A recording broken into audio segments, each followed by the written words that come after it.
Good evening. It's 6. Looks like we have everybody here. Going to start the Transportation Advisory Board meeting for June 9th, 2025. Roll call, please. Chair Lehner. Here.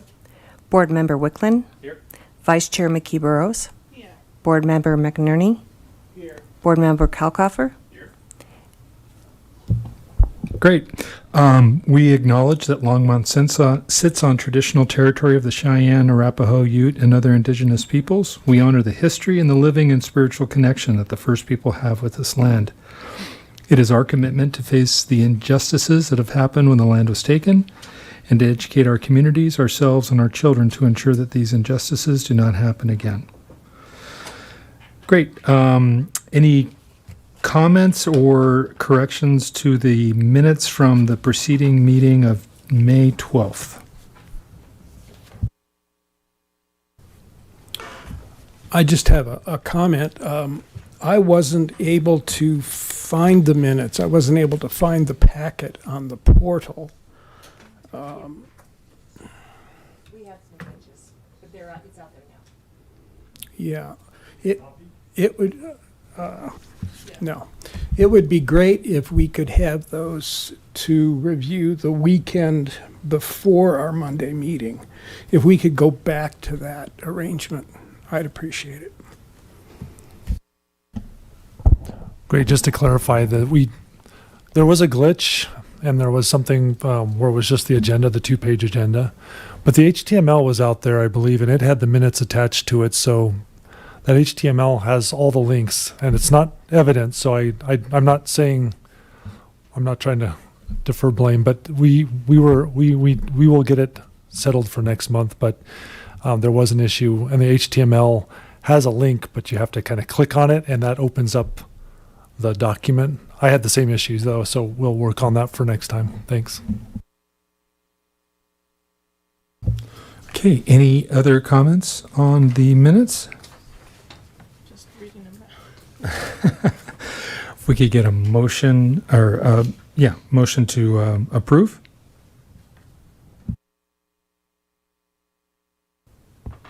I motion to approve the Transportation Advisory Board minutes from May 12th, 2025.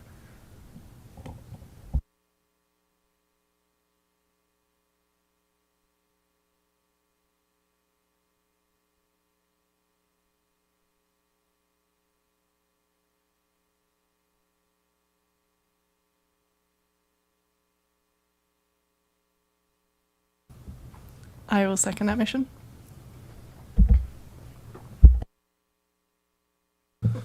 Great. All those in favor say aye.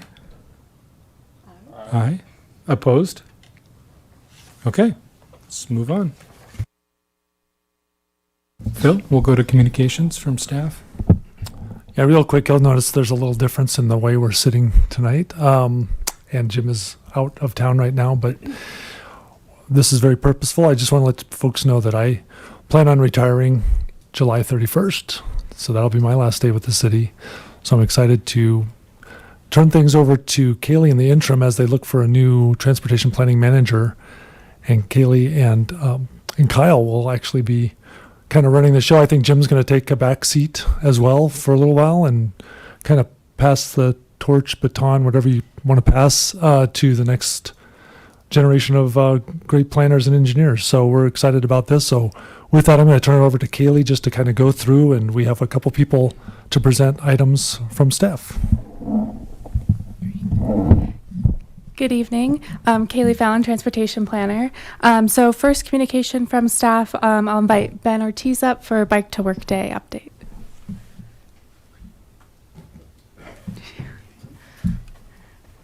I didn't know we were doing that. God, you on the schedule. Sorry. Sorry. Good evening. Ben Ortiz, Transportation Planner.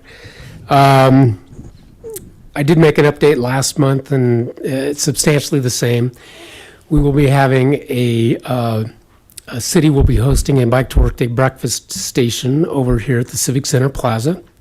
And we're going to have roughly a dozen organizations attending. So it's going to be much more of a festival environment compared to years past. And so We hope you will all attend, and we look forward to seeing you there. But next month, or after the event, we're hoping to come back and bring you some metrics in terms of how many people actually participated, and et cetera. And we'll see if our efforts actually panned out in terms of increasing the number of riders. So thank you. Stay tuned. And then next we have an update on the public walk audit from Dylan.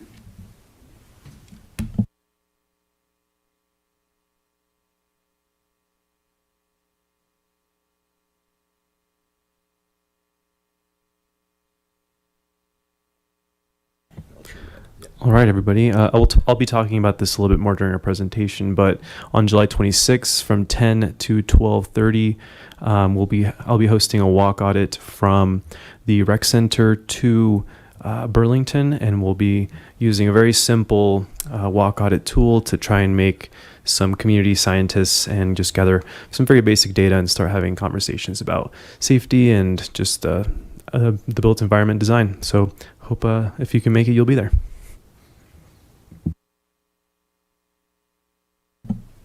And then just one point of just one question. Quick question, real quick.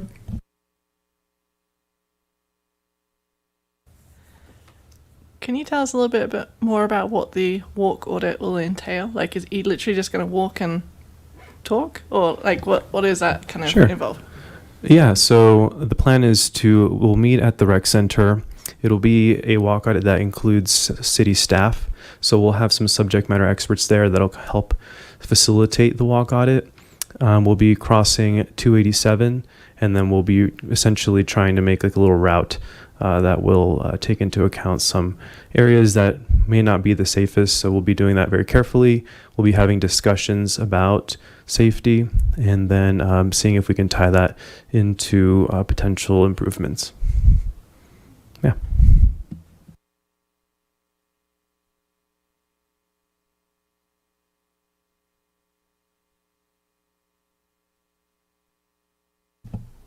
And then just one point of clarification. I think we mentioned this last month, but just to reiterate, that Bike to Work Day is Wednesday, June 25th from 7 a.m. to 9 a.m. So just want to clarify that. But that concludes the communications from staff portion. Great. We can move to public invited to be heard if there's anybody here. Looks like we do.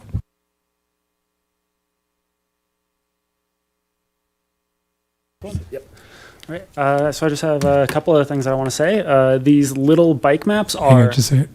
Why don't you go ahead and give us your name? My name's Ross Sterrett, live at 2161 Steel Street. A couple of things. These little bike maps are fantastic. I always have one with me.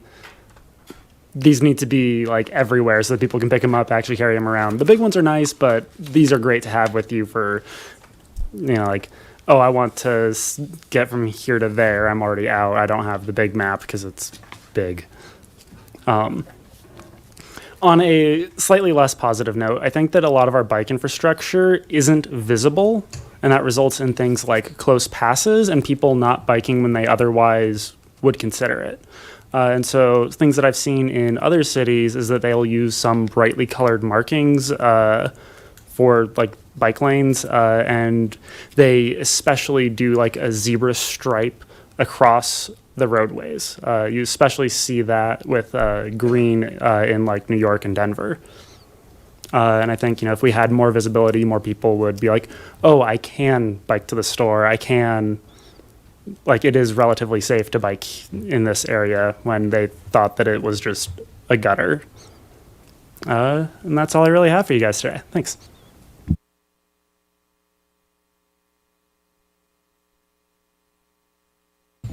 Okay, thank you. Let's move on to our information items. It looks like the first one will be the Vision Zero Action Plan update. Yeah, Chair Lehner, we actually we're going to switch up the agenda if it's okay with you all, and actually have the presentation on Colorado 119 first, just because that's a quicker presentation, and then the Vision Zero update will be a little bit more of a lengthy presentation. So if that's okay with your permission, we will switch the agenda items. Great. So we will have the first informational item, then we'll have Alex Donaldson come up and talk about the Colorado 119 update.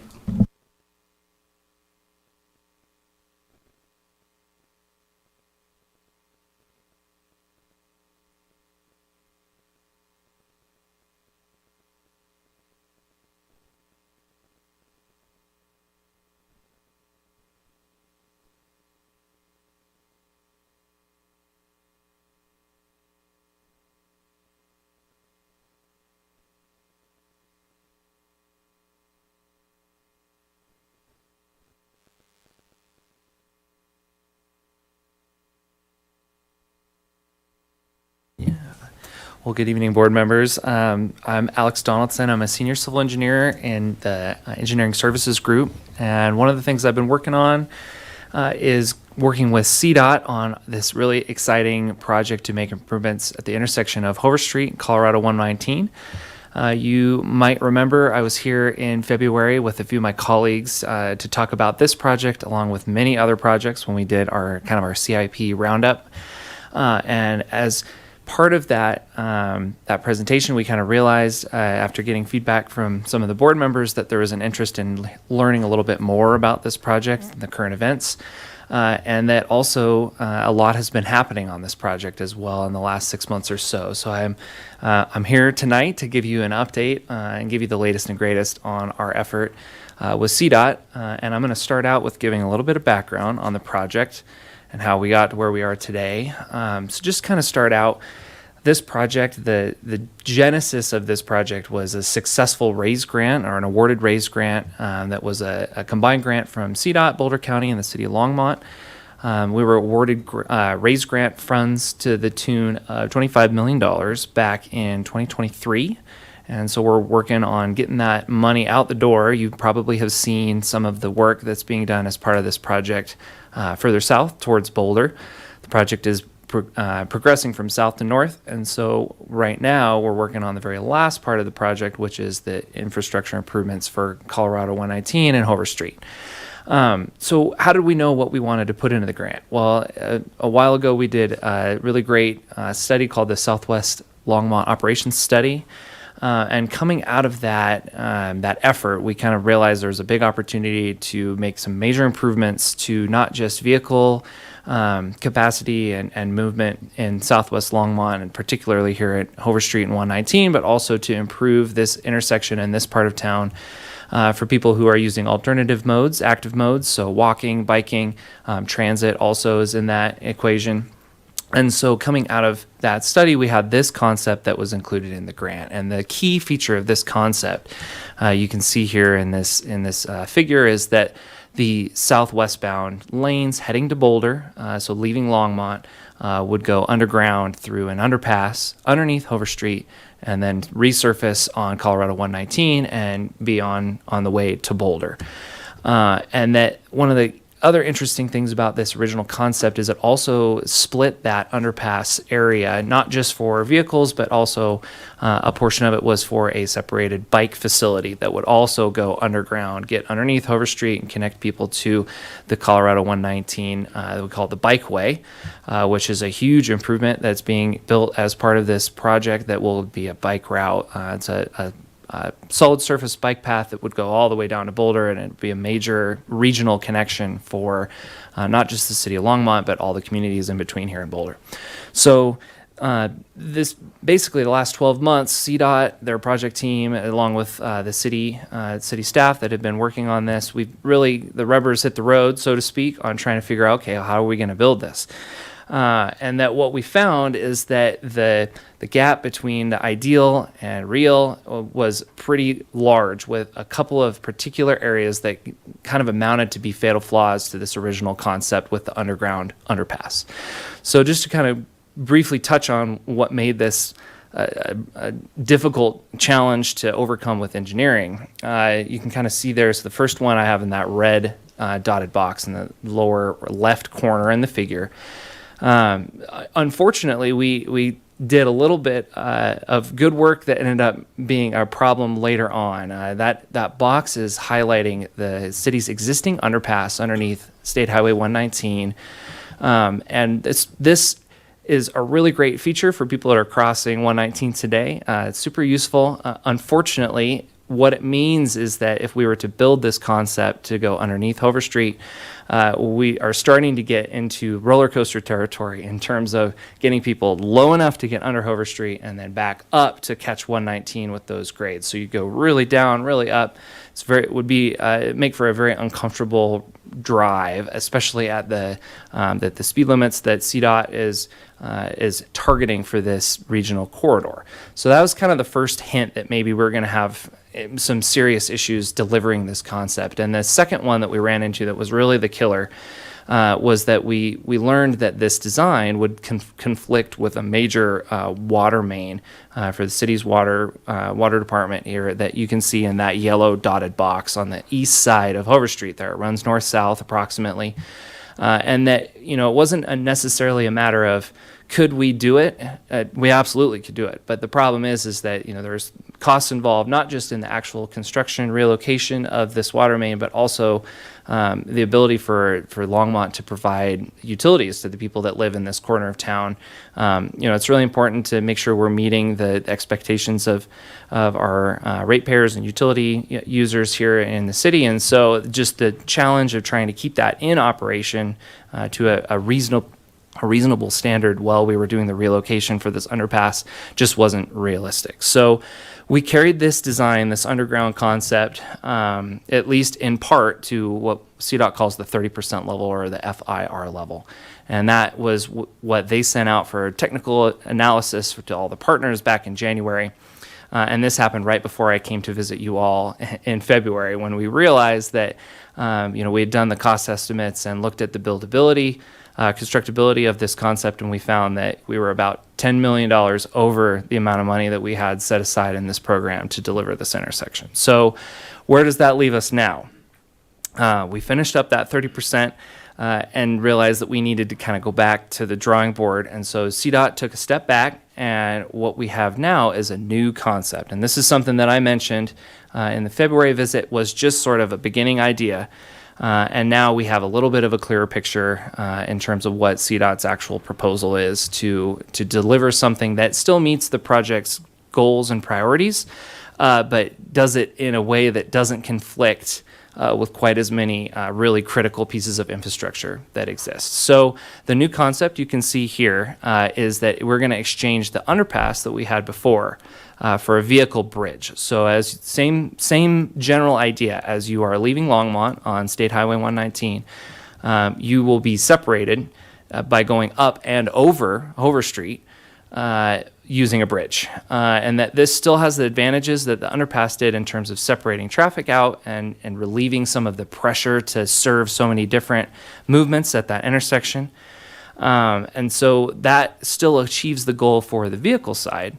We also are really searching to figure out how to make this even though it's going to be a big bridge, we're trying really hard to build it in such a way that it will seem still, there'll be good visibility and it'll be a nicely lit intersection in terms of during the day. There's not going to be a lot of blocked sight lines and things like that as you're going through. And the way we've done that is by stretching the bridge out and doing 3 shorter spans instead of 1 really long span. Those blue rectangles that you can see that I sketched in the figure there, those are the areas that will have foundations. So you can kind of see that if you did just one big one, it might bring everything tighter and be a little bit clunkier to see. So I mentioned earlier that the bridge goes a long way towards maintaining or keeping our project priority of separating the traffic that was one of the goals of the underpass. But where does that leave us with bicycle and pedestrian improvements? Well, that's something we've been working really hard with CDOT to not lose sight of as we've shifted gears with how we're going to deliver this project. Going from underground to above ground definitely poses some new challenges for making sure that we still are getting the desired improvements for bicycle and pedestrian modes in this intersection. And so our strategy has been to decouple the improvements. So instead of doing everything right in one push pin on a map, we've sort of zoomed out a little bit and looked at what is nearby to improve sort of the network area around Hover Street and 119 instead of just exactly at that intersection. Let me show you what I mean. So this picture here, you can see if I could extend this television to be a square and have it go up towards the ceiling, you would see that the Hover Street and 119 intersection is just directly north here.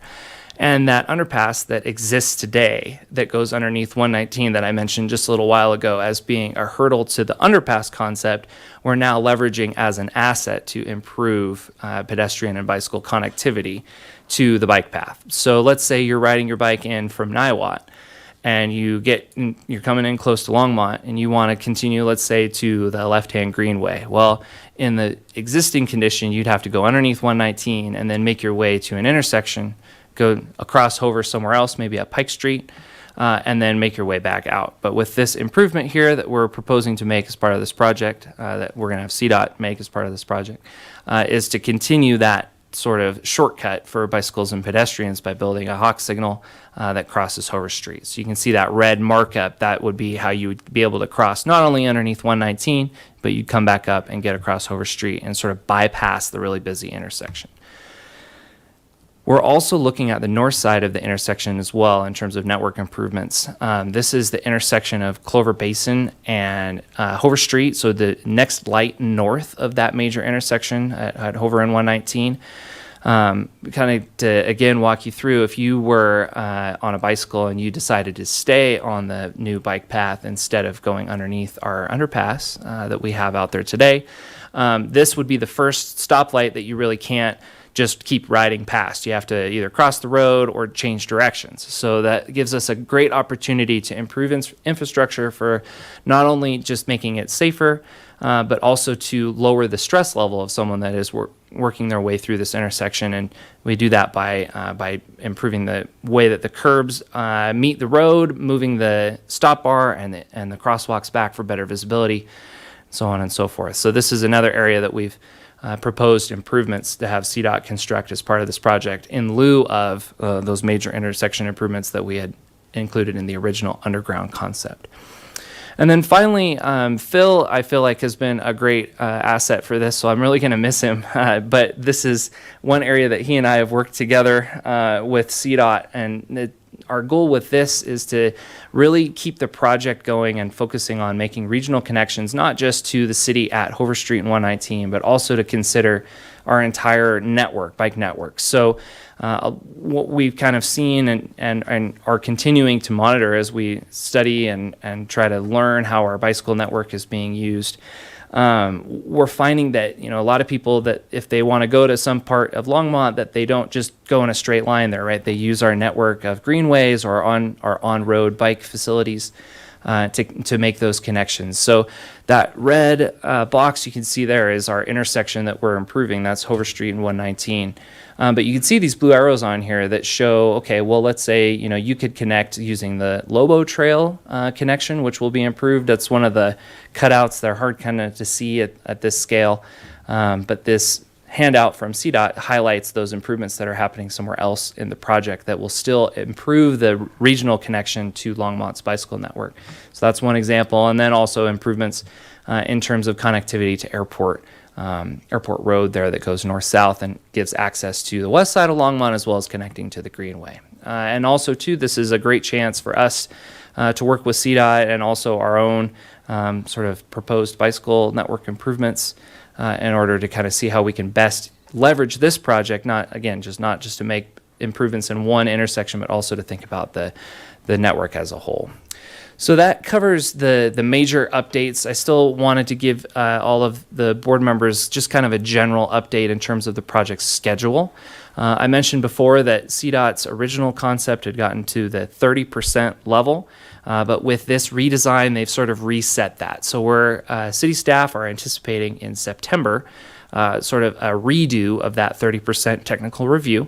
And so we'll be sure to give lots of great comments that will be circulated widely through the technical staff in the engineering services and beyond. And then with that, that's our next anticipated milestone. That's the next step. And then big picture construction for this project is still targeting the beginning of spring in 2026. So late Q2, so around April, May, would be when construction, there's signs of construction happening out there. It's not necessarily going to be that they're going to go out there and tear things up right away, but maybe start moving utilities, marking things. There'll be activity, and the public will be able to see activity happening. And then the construction duration, CDOT's goal is to conclude construction by the end of the construction season in 2027. So that'd be, October, November, somewhere in there. It's hard to predict from this point in the project. So I will keep monitoring this project, and I will be back, I'm sure, to tell you more about this project as we get our design kind of fully realized. But I hope that that was informative, and I'd be happy to take any questions that you might have. Thank you for the presentation. I have a few questions. So right now, there's pedestrian crossing on Hoover and 119 going, I guess, east-west, north. It's basically on 3 sides. Would the new plan have any crosswalks, or would those be eliminated? So that's a great question, and that's something that it was still being discussed. We're really confident, I'd say at this point, that a crossing north-south on the east side of the intersection will still exist. And that'll be better than what's out there today, because the bridge gives us an opportunity to have kind of like a gigantic pedestrian island, basically. So your crossing distance will be shorter. You only have to get across a couple lanes of traffic, get to that island, and then you'll cross the right-hand turn lane that's on the far side of the bridge before you get to the north side. As far as the other crossings, the crossing east-west on the south side is one that's still being discussed. We're kicking around the idea of potentially removing that in lieu of sending people down to this hawk signal that's been proposed. But that's not something that has been solidified or decided one way or the other. And then, if I'm remembering correctly, the new, maybe I can go back here, might be able to tell from my markup. But I believe we've also eliminated the crosswalk on east-west on the north side of the intersection as well. And so that would be something that you would, again, have to make a crossing using the new infrastructure that is being improved instead of using the existing one that you might see today. And is the lanes, I guess, on the south side of this intersection, would we be widening the road there? So the roadway will, the footprint is not changing substantially. The number of lanes is going to stay relatively the same. I think the big change that we're going to see is that there'll be a future option for a double left. If you're heading northbound on Hoover Street, you want to go towards Boulder. If you could, it's hard to see exactly here, but the setup that they've got right now is a single left turn lane with basically a blocked lane next to it. It would have that striping that says don't go here, but there would be enough geometry to add that second left turn. And that is coming from kind of CDOT's desire to improve the capacity of this intersection in terms of a network node on the state highway system. Hoover Street is very busy, as I'm sure all of you are aware, especially with the development in southwest Longmont. And so that's one of the ways that they're trying to tackle the demand in that part of town. One other issue with that double left going northbound is that if you don't do the double left, currently we have stacking that would take you in the morning. Well, in the mornings there used to be stacking. I don't think it's as bad as now, but would actually use that center turn lane and impede the crossing that we'd like to put in there. So the double lefts help alleviate some of that stacking that was happening, eighth of a mile back. So that helps too.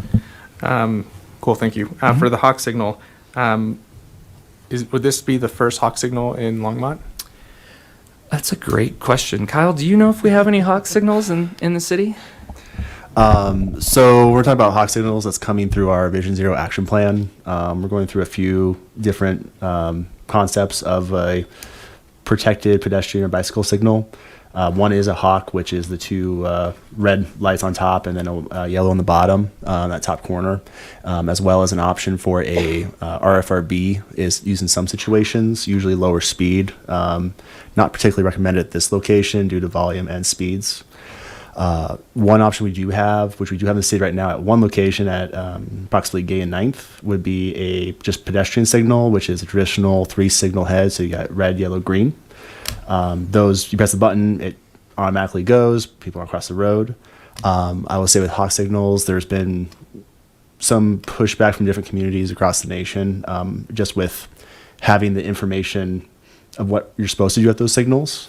I live down in Thornton currently, and there's a lot of them throughout that city, and people seem to get it. But I've seen in several other communities where people are really confused of what to do at these areas, even with improved signing and education programs.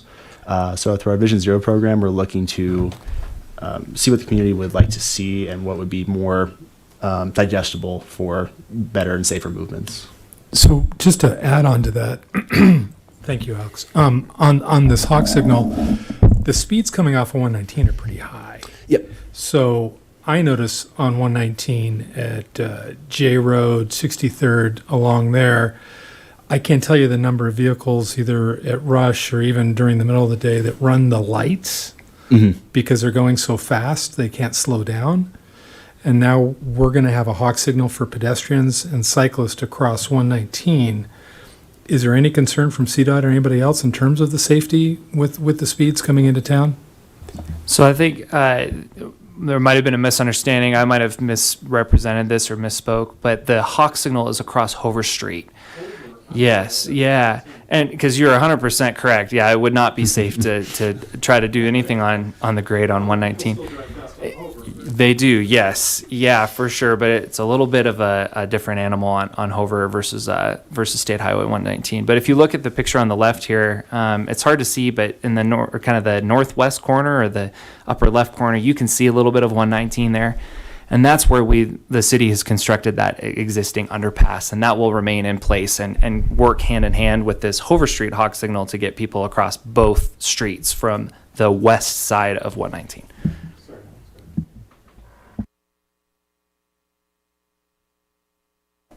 My concern with hawk signals is they're not very popular here in Colorado, and I'm nervous that people aren't familiar how to use them. So I don't know how the rest of the board feels, but I would like a red, yellow, green, because everybody understands what that is. I would not myself cross this intersection with a hawk signal. So just something to keep in mind. Going back to the intersection, the Clover Basin, if you can go to the next slide. Where would, if you're taking the bike path from Boulder, where would you end up as a cyclist? Would it be on the southwest corner? That's correct. Yeah, if you were taking the new CO 119, the bikeway, sort of the last stop is that large concrete area on that southwest corner there of the intersection. And what's the reasoning for pushing the crosswalk back and straightening it out?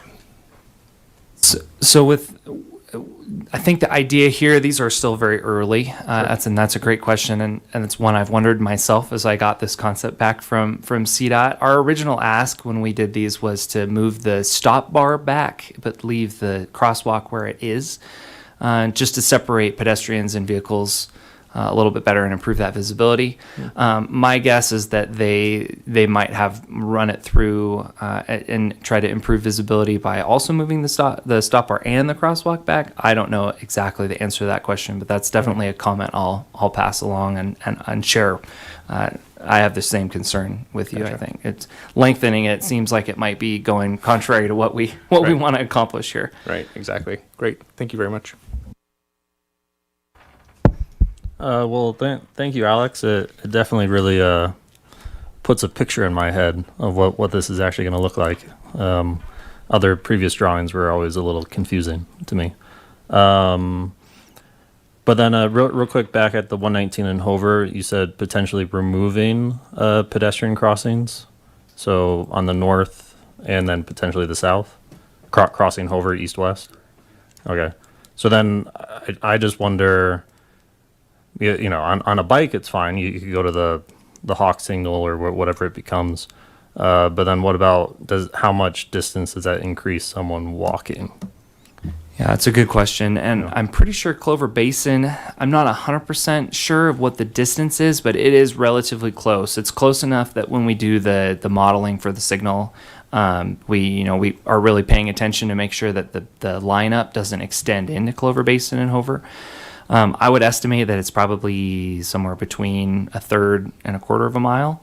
Okay. But also one of the big drivers of that change is the studying and research that CDOT has done with this intersection in terms of pedestrian demand. The message that we've got from CDOT on a couple different occasions with this project is that there's no one out there crossing Hover Street right now as a pedestrian, and that is being Probably because it's unsafe and that it feels and unsafe. that is yeah. exactly what we have told them in response. And that's why we're building this project, right? Is Yeah. to make it a more amenable area for someone that is Right. walking or biking. But that might be part of why they've thought, well, we'll move people to the north. It seems like that's the destination for people anyway. Right. And then especially with the enhanced trail infrastructure that's going to take you, instead of dropping you off right at Hover and 119, you may feel more compelled to keep going anyway, and then cross at Clover Basin where there's the entrance to the mall. Okay. And then also on the hawk signal, is there a way to maybe use some ways to slow down a vehicle at that section instead of just trusting a light? So meaning like a chicane, maybe slow down the speed limit, where it's like, oh no, you're entering a zone where there might be people crossing, rather than just a straightaway for a car. Yeah, certainly there's lots of different kind of fine details that still need to be ironed out with exactly how this crossing will work. I've even seen in some of these meetings that people have pitched the idea of the delineators is sort of in kind of giving you something that's raised and more visible.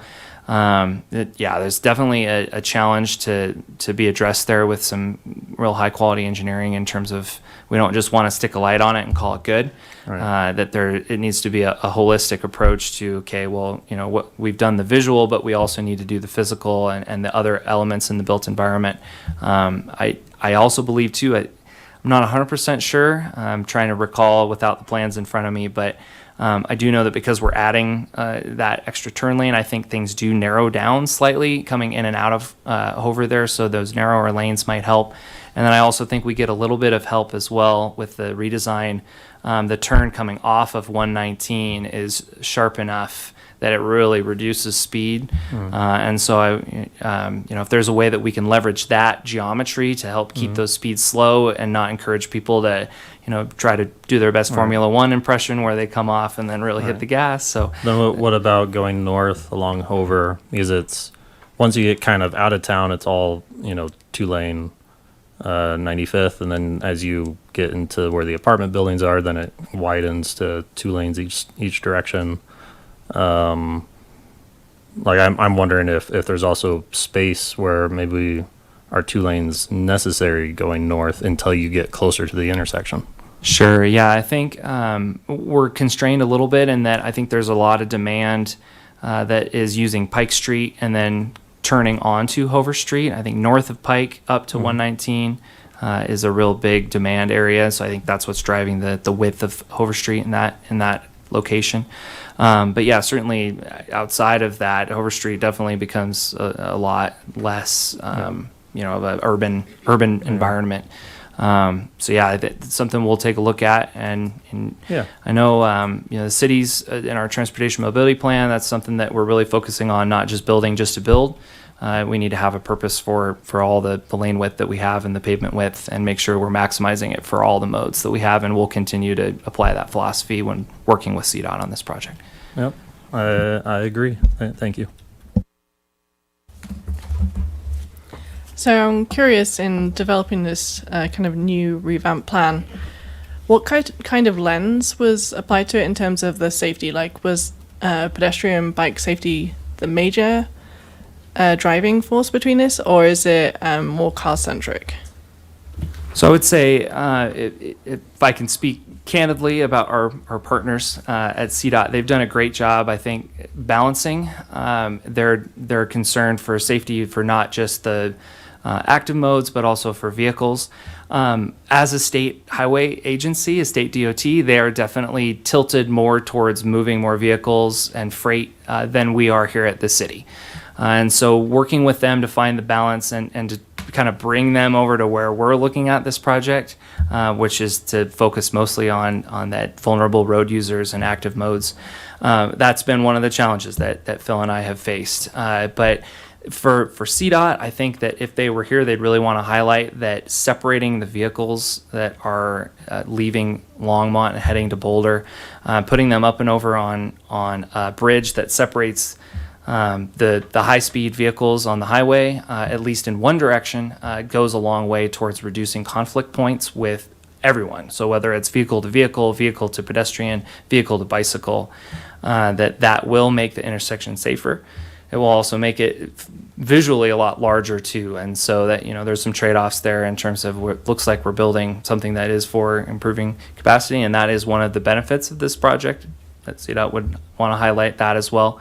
But ultimately, I think the separation is where the safety benefit comes in the biggest quantity as part of this project. Okay.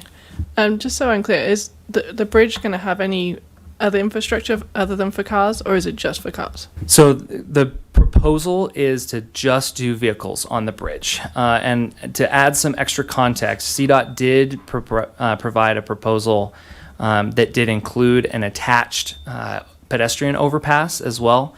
Unfortunately, when we were looking at that concept, the way that you would connect to that bridge is that you would walk essentially all the way to Hover Street, get on the bridge, turn around, and walk a quarter mile back opposite the direction you want to go, and to turn around again, go over the street, and then repeat the process on the far side. And for the city staff that was working on this project, it seemed to us that out of direction travel would mean that we'd built something that people would see and they'd go, no thanks, and they would find another way to cross at grade, or potentially even jaywalk or something like that. That would be a less safe method of crossing the street. And so that was what led us to more of the network approach. And that's why the bridge concept as it is right now has only vehicle access. I should just mention also that we're holding space for a future underpass just north of that intersection for bike and ped, because though they can't afford it now, doesn't mean we can't build it later. So we're going to hold space to make sure that we're not precluding that from happening in the future. Okay. If I'm remembering correctly, there's not going to be a way for pedestrians to cross on the north side, like a crossover. Is that right? Yeah, that's correct. Because of the new bridge. So it sounds like there's... Potentially later. Yeah, so potentially later. But right now, like as it stands, pedestrians are going to have to go south, cross over, and then go north again. That's right, yeah. Or go north one block up to cross over at Clover Basin Drive. Okay. Is that a shorter distance than just making a bridge? I have not done that. I would say that they're probably pretty comparable, though. The bridge was very, very large in terms of the switchback that was required to get to the elevation to cross over the street. The other issue too was for bicycles, making those hairpin turns to get onto the next level or to make that grade just seemed too extreme, especially with e-bikes or larger e-bikes. So Yeah. Yeah, and then the other major concern too with the pedestrian connection was that because it would be on the shaded northern side of the bridge, it would really be a challenge to deal with during snow and ice events, especially with the narrower width. It's not something you could easily drive a vehicle on because, like Phil said, there's those tight hairpin switchbacks to get up there. So it just really was. It didn't have a lot of really shining qualities, I feel like, in terms of operation and keeping it in use. yeah, I think what we first saw when we were talking about it was people just running across Hover anyway to avoid all that switchback. So I think what we're hearing from this group is let's look at that northern, something that crosses on the north leg at grade. And so to start maybe rethinking that and put that back into the plan. The one that goes up on the west side, on the southwest, if you think about how that extends, it's basically kind of no person's land, I guess, from the Oscar Blues liquids and solids. If you go north, there's nothing in between there except for drainage facilities. So what we thought was if people cross at the Hawk signal, that's really the best place to cross. It really doesn't make sense to bring people up on that west leg of Hover south of 119 because it's all it's just an area with it's landscape. Yeah, it's just landscape, and there's nowhere to really go. So if we can do some really good wayfinding and make sure people can find their way quickly through this, and that we give lots of direction for people going through and north, we thought that would be a better way to get people through this area. And the same could be said as you're heading south on Ken Pratt Boulevard or 119 on the north edge. How do we get people quickly to Clover Basin so they're not going all the way and then having to come back north? There's a diagonal through that, through the old Twin Peaks Mall, the Village at the Peaks. I call it Twin Peaks Mall because it really is that older stuff that's still over there, the IHOP and all those different things. So if we can get people through there and get them quickly to Clover Basin and then cross and then into the area where the bike path starts, I think we're better off. Okay. It just kind of seems to me that cars are really the focus here on moving them through as fast as possible. And there really doesn't seem like there's any accommodation at this intersection for bikes and peds at all, really. Like, they are being forced to go out of their way to move around this area, going down, south, or north, either way. I will say to Alex's credit that at every meeting we've had with CDOT, I think it's been every meeting, he mentions the transportation mobility plan and how we have pedestrians at the first tier, bicyclists at the second tier, and that our city is only going to accept if you look at this intersection with those parameters.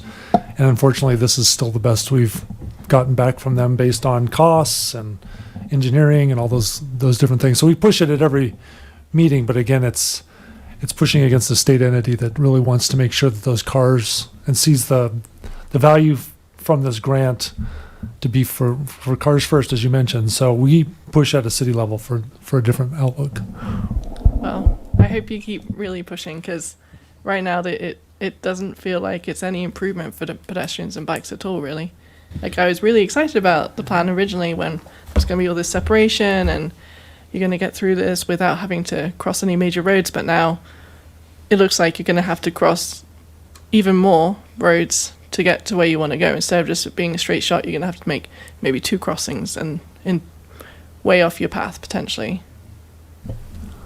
Yeah, and you're understanding exactly the frustration and the effort that we've gone to try to steer the project back to something that serves every mode as best as we can. And I will say this figure here at the end, I think, is the best illustration that I have sort of with the approach that we've gotten CDOT to come along a little bit more with, which is that network approach where we use this project as an opportunity to help people get to where they're going without necessarily needing to stop at Hover and 119.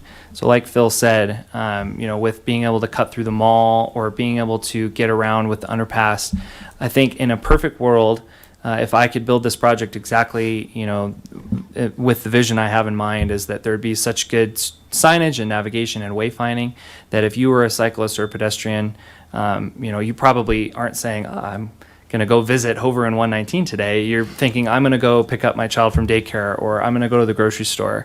And my hope is that the signage and wayfinding we're able to build as part of this project will be able to help someone like that navigate in a way that they don't have to visit this really big vehicle intersection.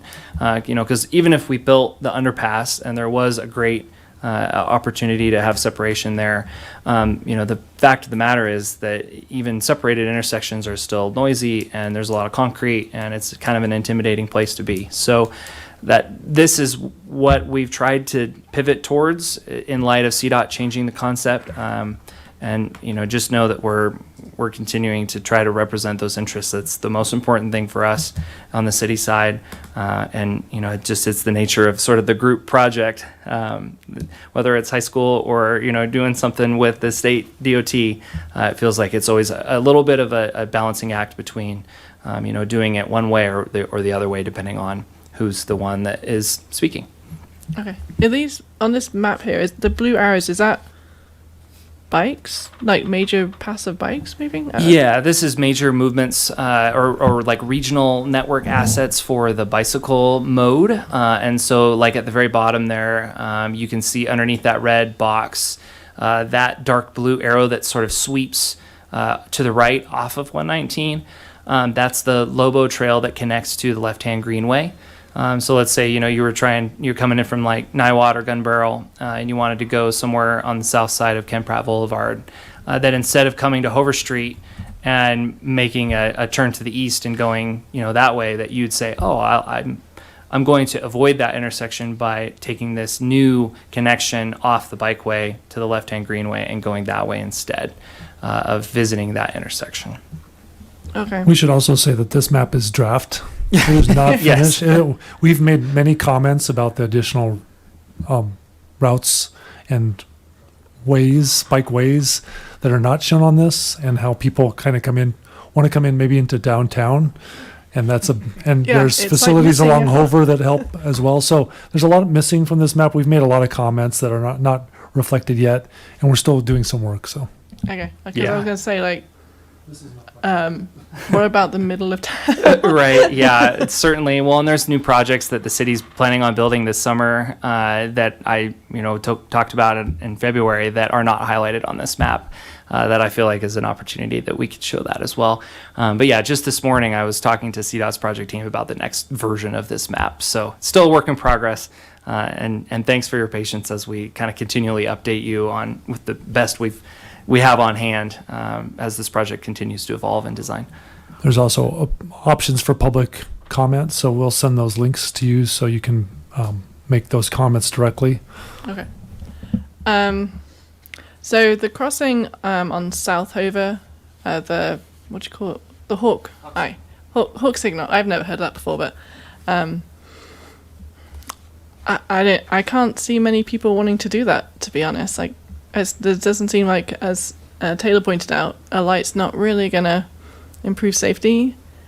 It just seems like it's just going to be something for cars to drive through, not going to force them to slow down necessarily, unless there's some action. And I don't know, I'm just not a fan of this at all. It's just, I mean, I would never take my kids through this because it's just not safe for them.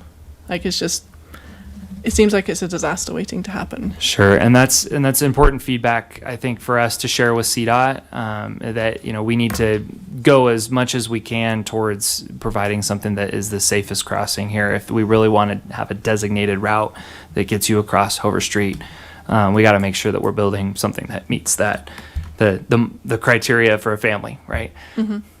Yeah, like raising it maybe, or I don't know. There's lots of options for making it safer. Obviously under would be the best, of course, but that's the most expensive. But as that is sitting right now, that I would never use it, and I bike every single day. So the Clover Creek, I don't understand how that helps at all, really, honestly. Like, it doesn't, you're not reducing crossing distances.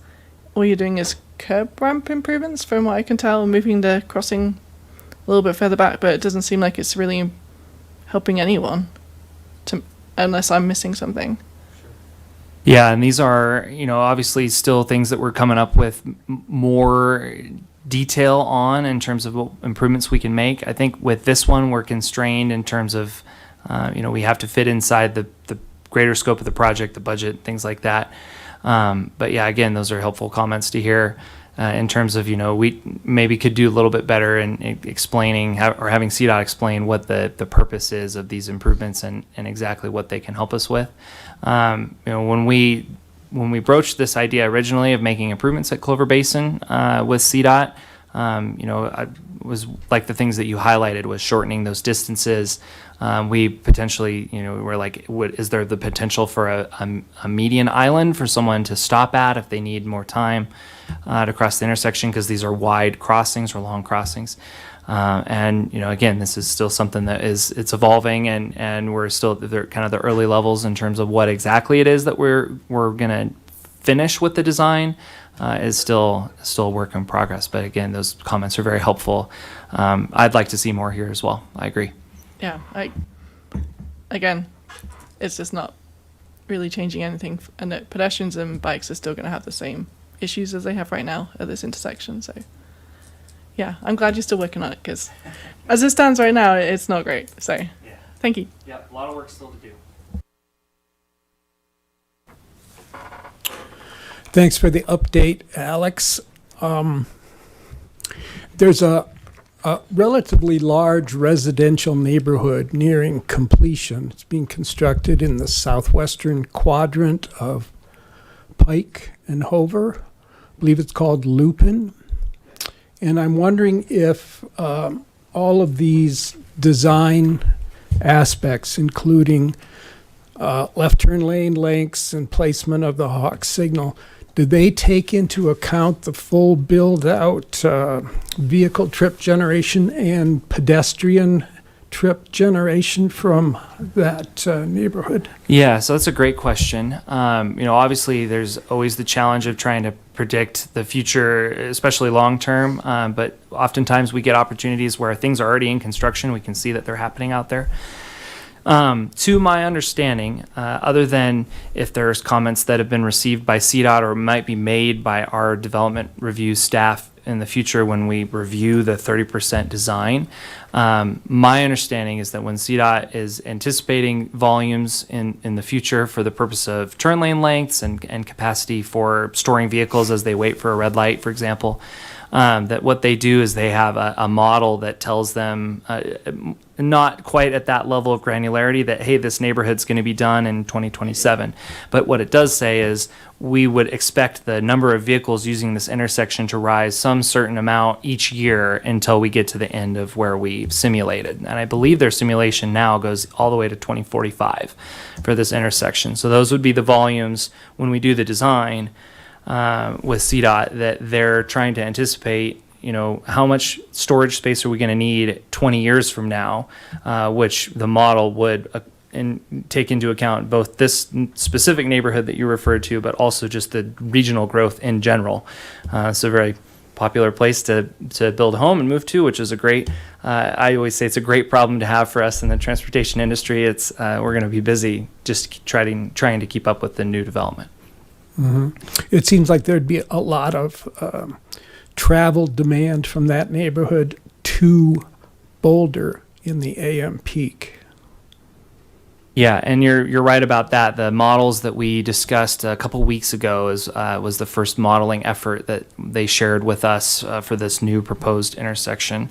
I'll go back to where the left hand turns are kind of odd here for sure, and so there's been a lot of attention that's been paid to how exactly they're going to make it work with those left-hand turns. And so we're going to get an opportunity to comment on that that traffic simulation that they did for the performance of the queues and things like that. And I'm hopeful that city staff will be able to pinpoint exactly what we need to tell CDOT, and I will make sure to pass along the comment about the new neighborhood nearby, that we need to make sure we're building that in maybe to the beginning of the simulation instead of leaving it to the end.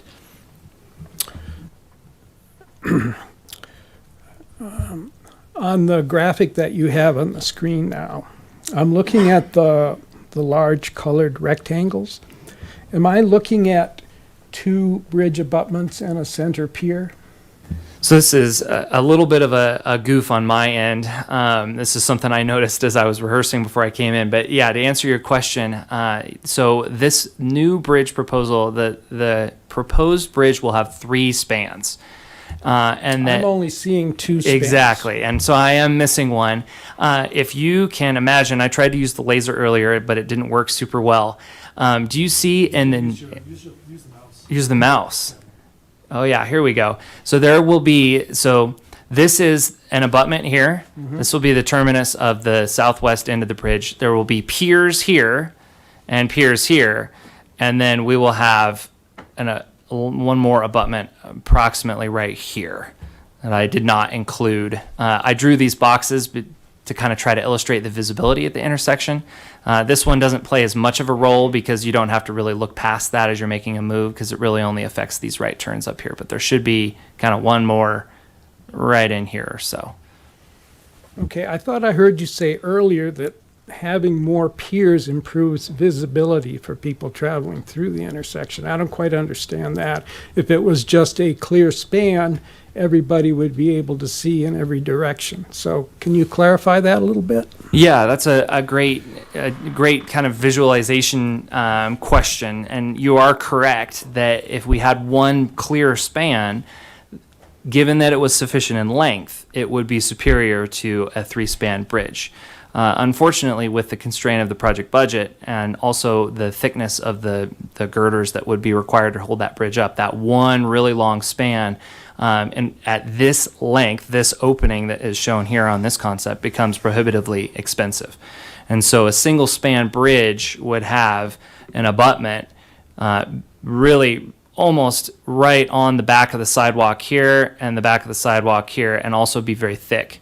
And so that by adding these piers and kind of giving us a chance to stretch the bridge out, let's say you were waiting to make a left-hand turn down here, you're going northbound on Hover, you want to turn onto southwestbound 119. Having the pier back here allows you to see over towards this area. It's a little hard to demonstrate, but just know, this is your questions. You're spot on in terms of the concerns and the puzzling aspects of how we're trying to fit this bridge in with visibility for all the different directions. These are things that we're all discussing during our technical meetings. Okay. I was thinking about left turns, and I'm guessing that there would not be any permissive left turns at this intersection.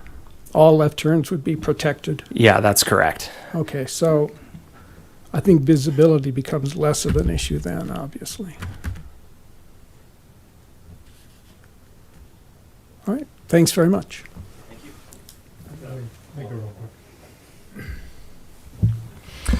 So, a couple questions I have. So the span is going to be both directions going over Hover? So the span is only for southwestbound or Boulder-bound traffic. If you're heading into Longmont on 119, you'll cross that grade like Gotcha. you do today. Okay. All right. Clear. Go ahead. All right, thanks again. Sorry, just a couple more questions.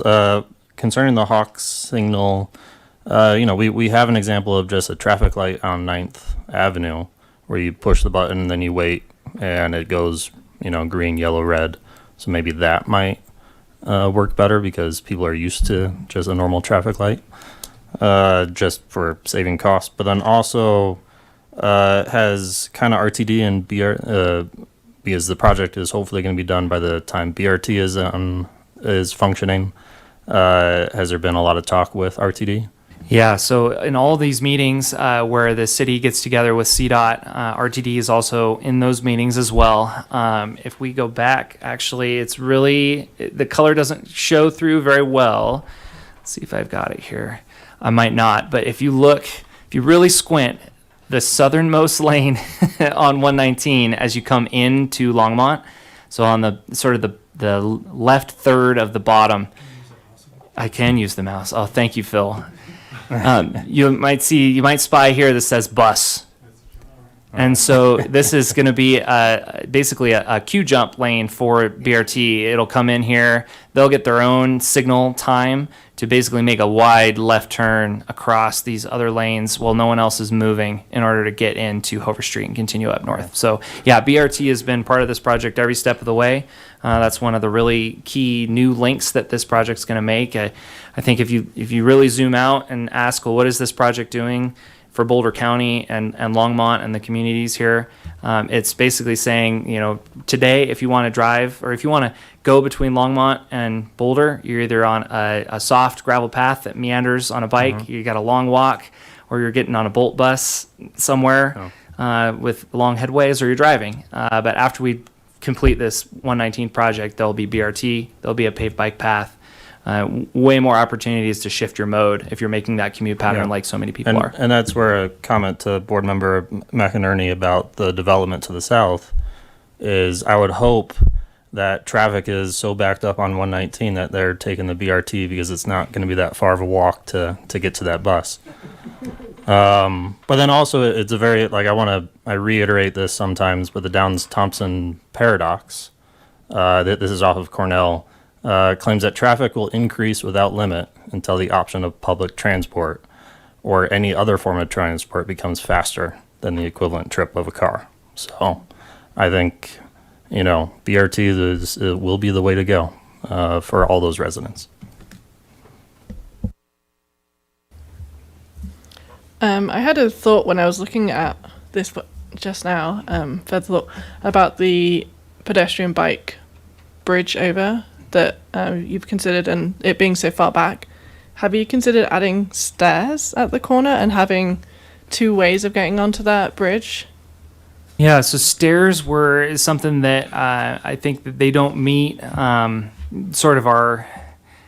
I'm trying to think of a way to phrase this. The ADA concern is really what drives the use of long ramps. And certainly you could add stairs. I think from a maintenance perspective, it gets really challenging to keep them clear and make sure that they're not, getting caked with snow and ice. But yeah, that's something that I have not seen stairs in other places used. But that's something that I could definitely relay as well. Yeah, I mean, yes, we have snow and ice, and there might be some times where that is not great, but the rest of the year, stairs would work just fine. Great for fitness too, right? Yeah, So- it's great, exactly. Yeah.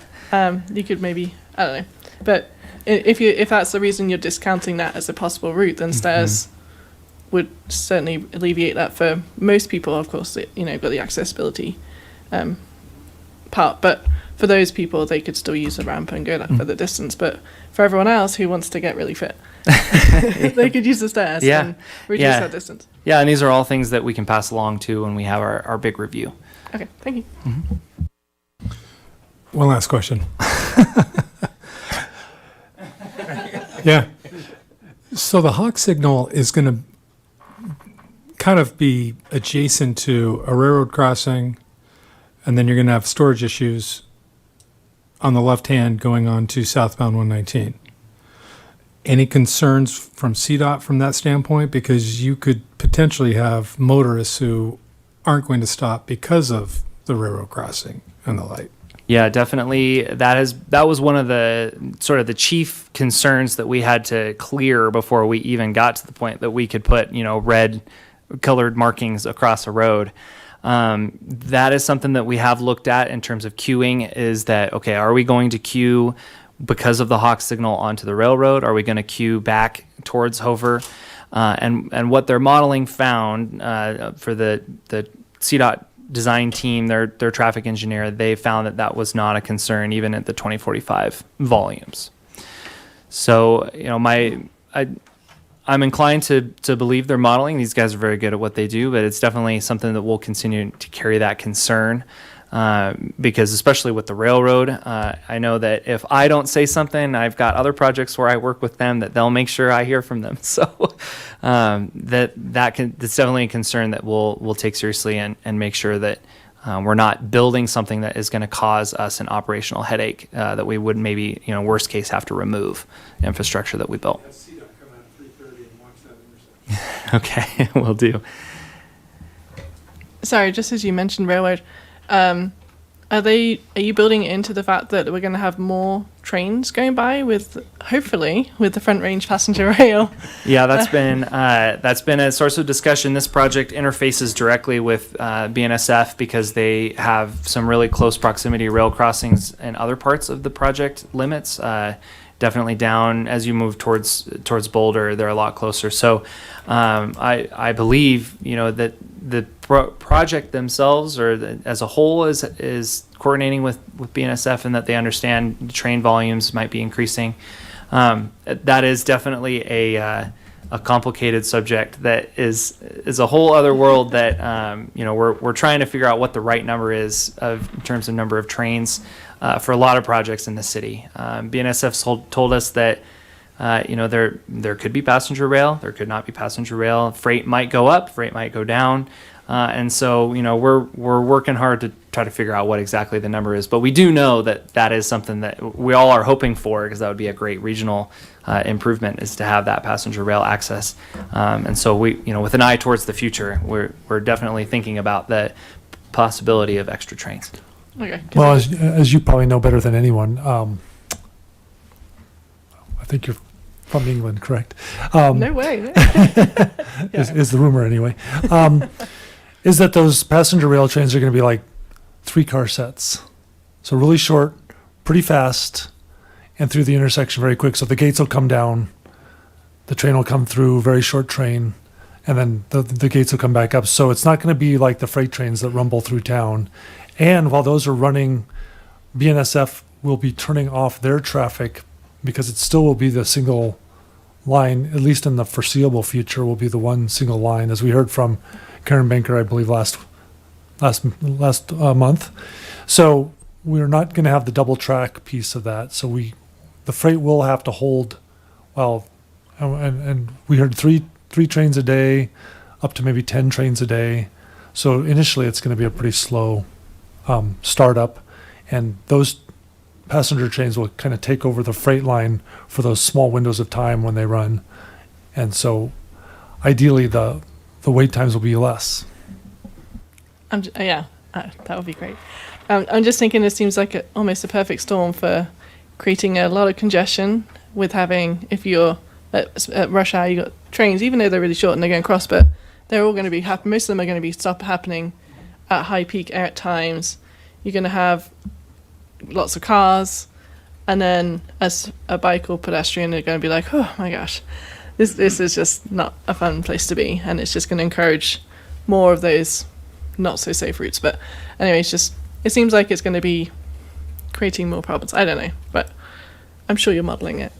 There's a lot going on. Yeah, your instincts are correct that there's a huge nexus of things that are all happening all at once, and that's something that we're aware of, and we're trying to work our way as best we can through with our engineering solutions that we can come up with. Okay, my last question, I promise. Have you considered other type of intersection, like a roundabout at Hover and 119? I have to mention roundabouts at least once because I'm from England, so roundabouts are our favorite. Yeah, I think there may have actually been, and Phil, I might lean on you a little bit on this one. Is there one time that we had just to rule, thinking maybe it would work, maybe it wouldn't work, but just let's check to see? Have we ever considered a roundabout here, or is the skew too great? Actually, in that Southwest Operations study that you mentioned from 2016, I think it was, 2018, we looked at roundabout. We also looked at a peanut about. So it's kind of a double, kind of a double, bone. yeah. So a number of really creative, innovative things have been looked at for this intersection, and they were dismissed for whatever reasons. But I can send you the study as well as a follow-up. Yeah, and you can kind of look at what was reviewed, and then CDOT, when they were looking at cost savings, they relooked at some of those plans as well. So they relooked at our Southwest Operations study just to see if there was any kind of glimmer of hope for ways to get around all the utilities in the area. And of course, expanding out really does start to it starts to push out your utilities again and starts to buy property. And so those are two things that CDOT's really adverse to. Okay, yeah. Roundabouts are the way to go, but anyway. I'll build a model and I'll put a roundabout there, and we can imagine.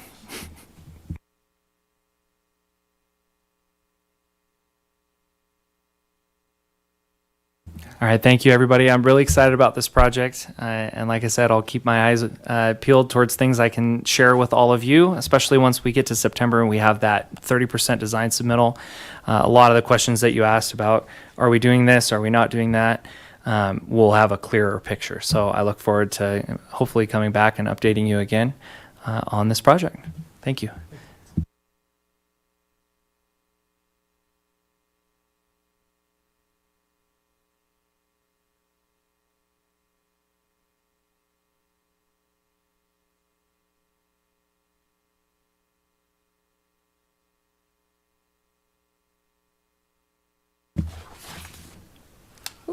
Hello, board members. Nice to see you. Cami Pillar Edson. Oh, we lost the screen. Did we lose it? I think you're at the end of my presentation, so maybe just press. Oh, there we go. There we go. Yep. Cami Pillar Edson, Vision Zero Coordinator for the city. We also have a presentation tonight to go over the Vision Zero Action Plan timeline and some engagement discussions with you. We really out of timeliness for when we plan to start the Vision Zero action plan with the public, we would like to talk with you and spend most of our time tonight talking about engagement and preferences first. And then I, at the end, will go over the timeline, which you can somewhat see here because we figured it's going to be tiny to see on the screen or on a small printout.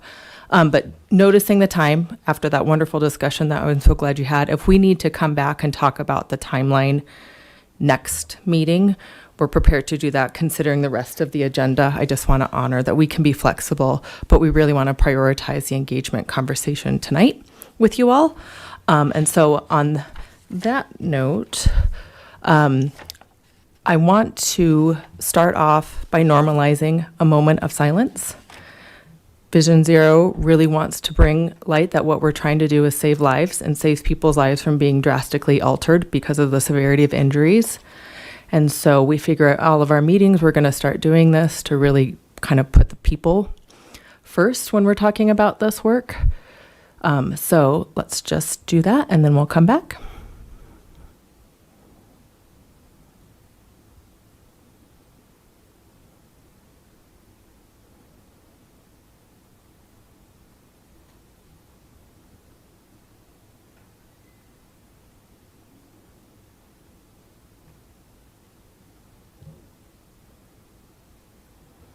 Thank you for that.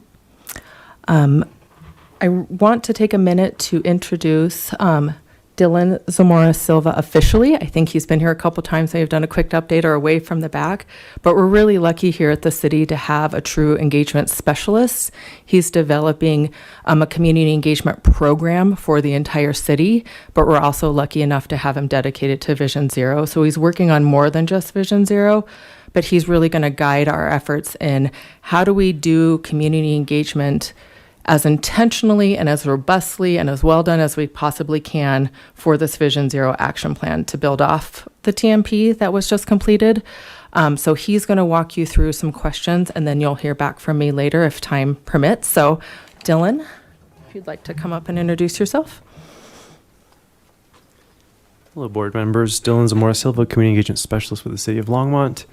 So I'll just go through our presentation here. I'll try to give Cami some time because I think the timeline is really important, but definitely want to get your input and we'll kind of kick off the engagement piece.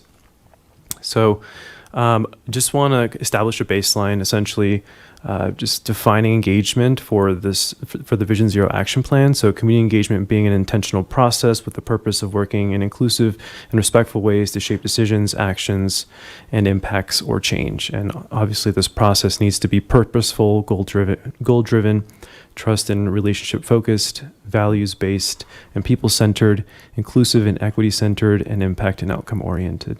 And this is a slide that we've been showing the Senior Citizens Advisory Board, the task force. So we're trying to kind of just establish this baseline with all of our groups. Levels of community engagement. This is the city's framework for engagement. You might have seen it in the past. So we just building off of the bottom is inform. So give information to the community.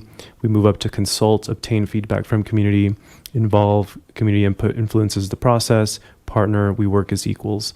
And on the right side, you'll see essentially the promises that each one of these sections of the pyramid bring. So starting from the top, we will work with you as equal partners, which is a shared decision making, less commonly used.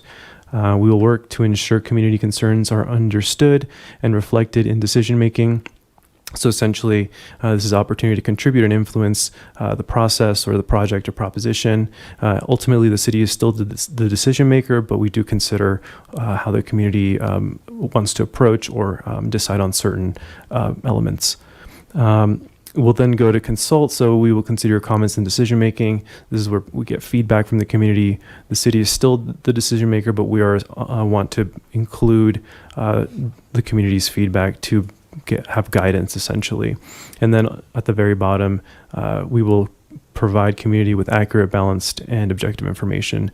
The city is a decision maker, but this is the most commonly used, typically newsletters or press releases, or even the city website. So what will the Vision Zero Equitable Action Plan engagement strive for? Essentially, we'd want to partner with internal and external subject matter experts, community leaders, and liaisons through the steering committee, involve our community in the action plan development through our task force, consult our community members about their engagement preferences and concerns generally, and this might be where individuals who may not have time to serve on groups or task force might fall under, and essentially inform community members about Vision Zero concepts in plain language, ensuring informed input, and also keeping them updated throughout their process.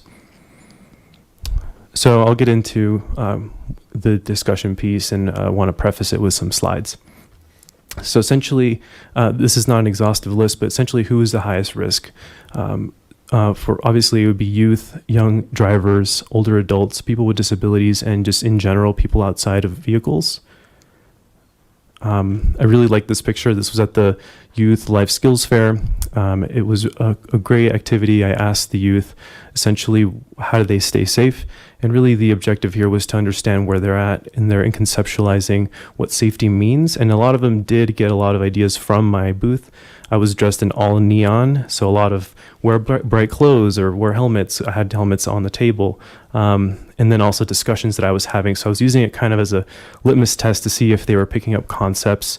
And this ultimately, and I'll pull up a closer picture, this ultimately will hopefully guide how we strategize to engage with youth, but also keep an educational piece consciously within those engagement practices and activities and all of that. So that was a really fun day for me. And I think the kids that participated did end up learning and giving us information to essentially craft a safer people's, maybe like curriculum or something like that, or just understand where they're at. So what groups are often left out of engagement processes? Many groups are routinely left out of engagement processes, and it's often because traditional methods like public meetings and online surveys do not always account for barriers like language, literacy rates, time, trust, or access. And it's not to say that those methods aren't useful, but we're really trying to set a precedent, just go above and beyond and make sure we're perpetuating maybe like a culture of engagement, or just making sure we're meeting people where they're at. So just as a general list, historically marginalized communities, youth, people with disabilities, people of color, people with lower income, and non-English speakers generally experience a lot of these gaps. Who would be most interested in engaging? I mean, we typically see a lot of the loudest voices come to the top. So already engaged community members, organizer vocal groups, passionate community members, individuals comfortable with traditional engagement approaches, people with ample time, and people who just enjoy civic engagement. And I think that these people will be a huge help throughout the engagement process, and they will help inform as they always do, but also, kind of acknowledging that we want to include those who may not always show up. So who would be most impacted? Just very generally, again, people who travel through the high injury network. So this is the highest risk, highest speeds, and also the residential areas around the high injury networks, the mainly main street or streets or roads that essentially have really high speed. So also people who live and work in Longmont, multimodal travelers, drivers, underserved communities, and people experiencing homelessness tend to be the most impacted. And I just adopted this from Martin Luther King Jr. Unsafe travel anywhere is a threat to safe travel everywhere. So that's really the kind of energy we want to bring if we're really trying to get serious and get down to zero. And I think, I'm very optimistic that our engagement process will help inform a lot of the nuances and help people really participate in informing us and helping make decisions about safe roads in their communities.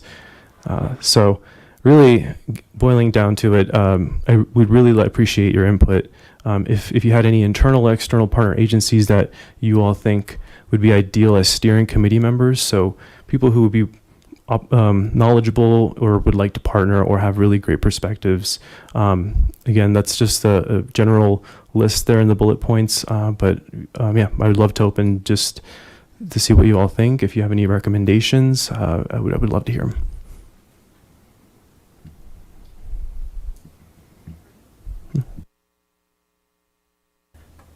Are you talking to Commuting Solutions? We have not talked to them, but they're definitely on our list. Mm-hmm. NGLA would be the other one. Yep, Neighborhood groups. for sure. Maybe even my nonprofit as well, SRL.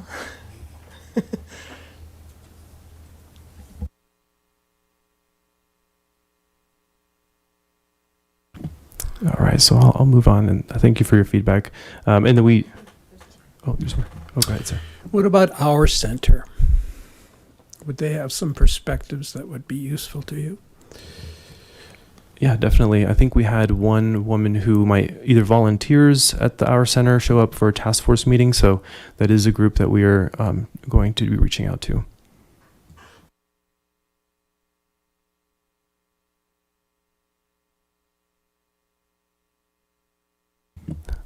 All right, so If you're trying to talk to groups involved in homelessness, maybe like the in-between. yeah, the in-between, for sure. We are also talking with the St. Vrain Community Council, so there's a lot of those nonprofits that gather. So we'll be trying to bring them in as well. Are you also working with any Hispanic groups?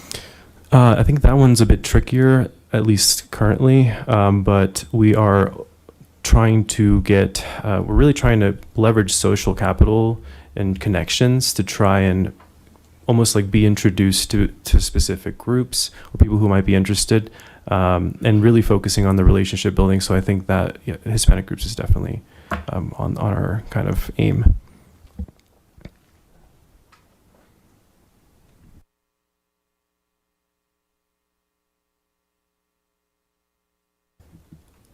All right, I'll continue. So yeah, any other thoughts or comments? If you all have any questions, I'd be happy to take them. And then after this slide, I think I have a couple more slides, and then I'll pass it over to Cami. The other slides are just more updates. Thanks for the presentation. I have been to a few of the Vision Zero meetings, and I do appreciate all the engagement, all the activities, the way that you're collecting the feedback from the residents. So I appreciate how lively the meetings are. So thank you. Yeah, of course.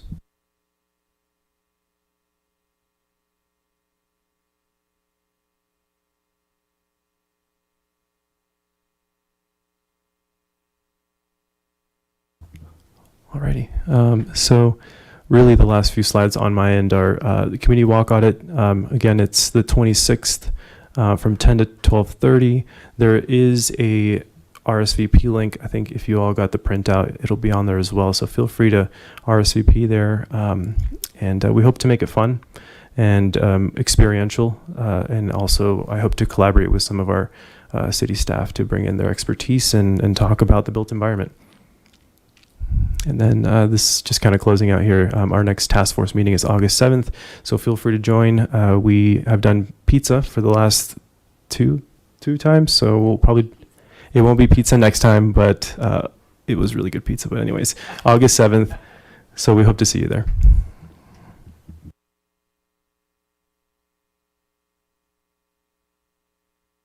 Thank you. Thank you, Dylan. Okay, so I wanted to come, you've heard from us giving just sort of quick updates along the way, but I wanted to kind of give you the whole picture of what we've been doing and where we think we're going. And so I know this is pretty hard to see on a screen, so hopefully you each have a handout in front of you that's a little bit larger.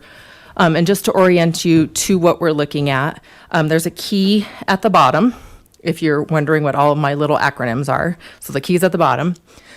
But I really wanted to show you what have we been working on basically this past year.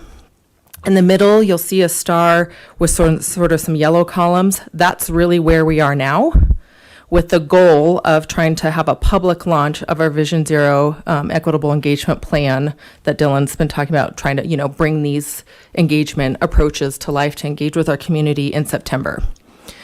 So to walk you through what has been going on, like you said, you've heard snippets, is the top green rows are really focusing on funding. I think you've heard me talk about, or maybe have heard through other channels, is that we applied right after being hired here. We applied for federal funding. We were awarded the federal funding. It was called the Safe Streets for All grant. We got a contract. We returned it. They were going to sign it on the federal side, and we would then bring it to the council to accept it and get signatures.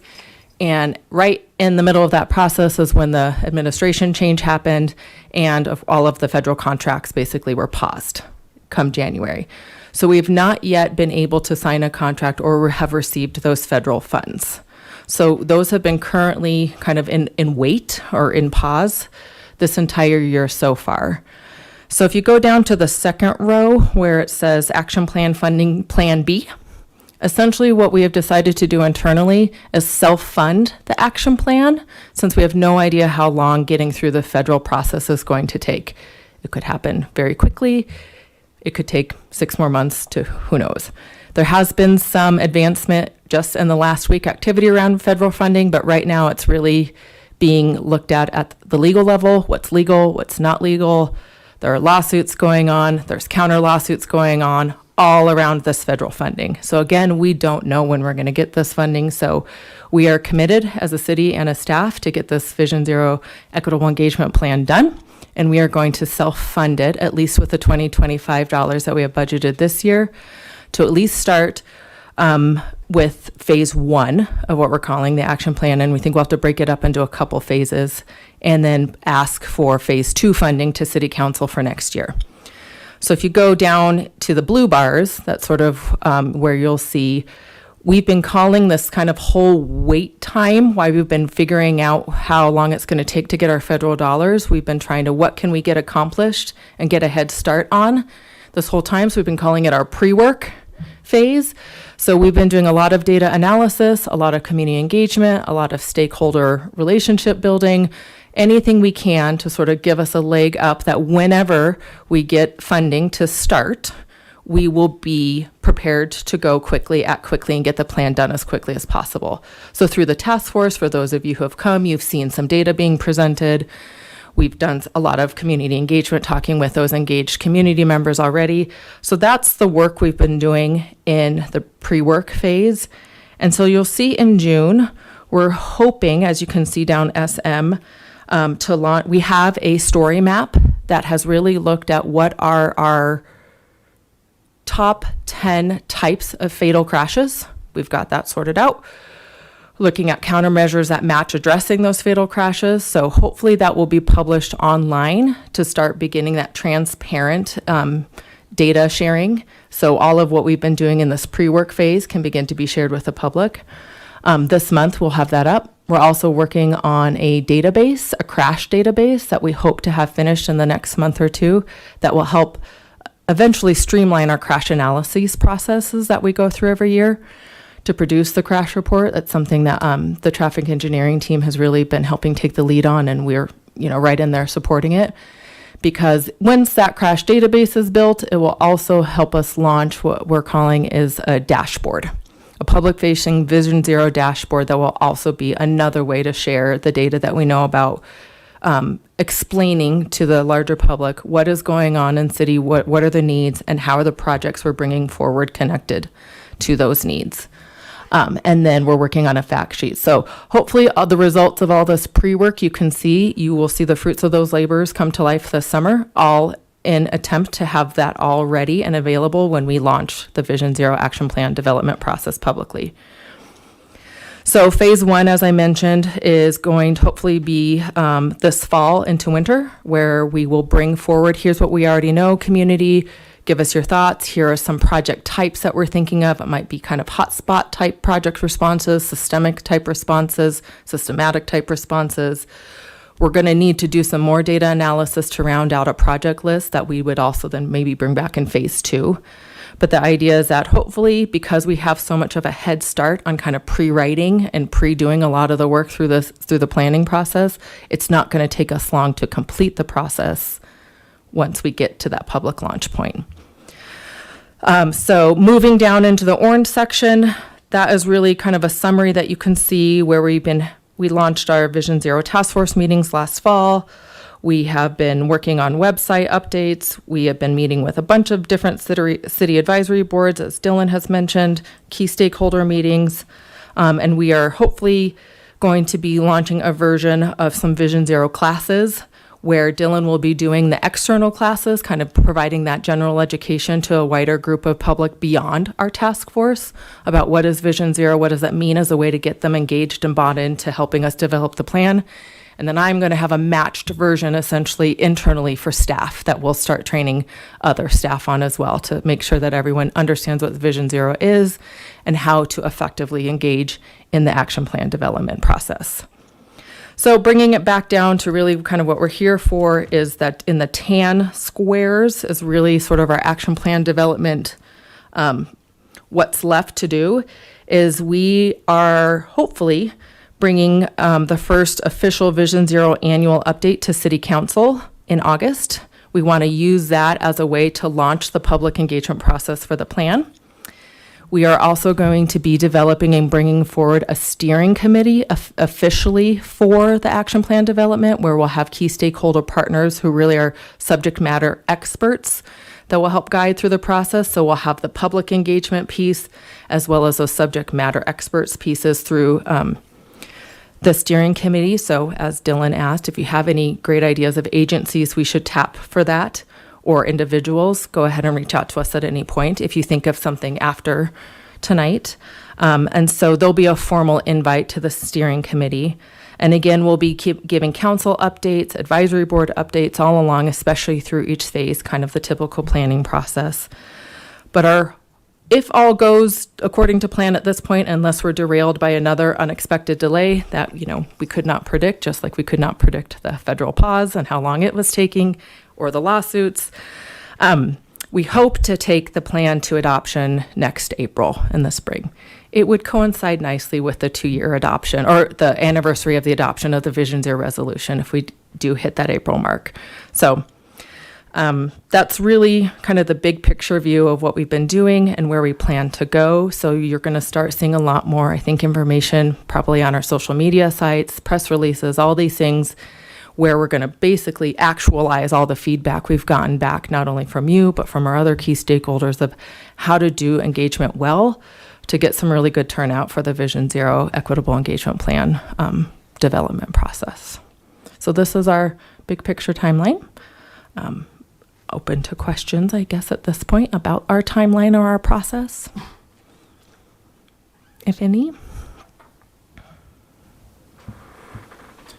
So when new projects are coming in, so April, if we're starting to have new projects come on, the design phase for Kyle coming up with new projects, are you already working with the city staff to make some Vision Zero accommodations for some of these projects that might happen before the launch? Yeah, great question. So, as Kyle mentioned, as an example, we're already working on some other grant applications that we've been co-working on together to identify some locations for some specific pedestrian mid-block crossing or unsignalized intersections. We'll get more involved probably with Alex now, especially since someone decided to retire.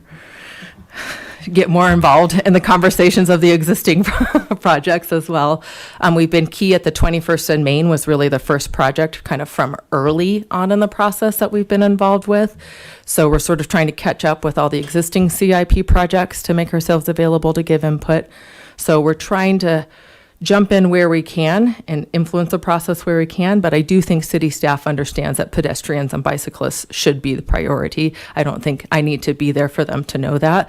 They get that already at this point. I think it's just also, as Alex pointed out, working with some of the external partners. The local community seemed to be more primed and more ready to make more significant changes more than some of our state or federal partners are.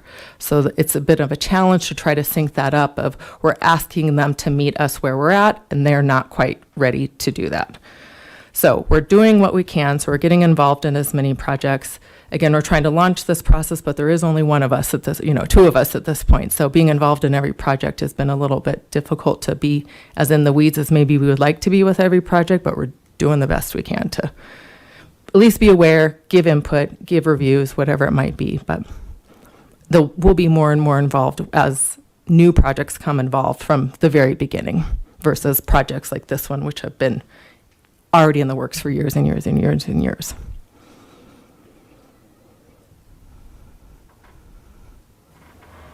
I had another thought about another group you could involve. Are you talking to the school district? Yes, great suggestion, but yes, they're definitely on our list. Okay, Yes. just double checking because kids are important. Yeah. Agreed. Of funding Plan B, the self-funding, Mm-hmm. do those funds come from the street tax revenues? So from the street fund, yeah, Vision Zero has been given a small budget each year. So we are using the Vision Zero budget to, instead of maybe putting it into a construction project, we're using those funds to get the plan developed. So is that the extent of the funding you're working Yeah. with this year? Yep. And you expect probably the same thing will occur Yeah. in 2026? Yeah, since the city council made that, had that resolution on Vision Zero in 2023, Right. we've allocated dollars into the budget based on that decision from city council since then, and that went through TAB at the time, so we've just been following up with that as far as those street fund sales tax dollars. You're correct. Yeah, seems like an excellent allocation of Yeah. street tax revenues. We had some other planning projects that we thought we'd be doing in 2025, like a system-wide speed limit study. So we're going to do that hopefully next year while we get the plan done first. And then, so some of the other planning projects that we thought we were going to be originally using with $25 are just sort of being shifted to 26 so we can get this plan done with the existing Vision Zero dollars. I've got a question on funding.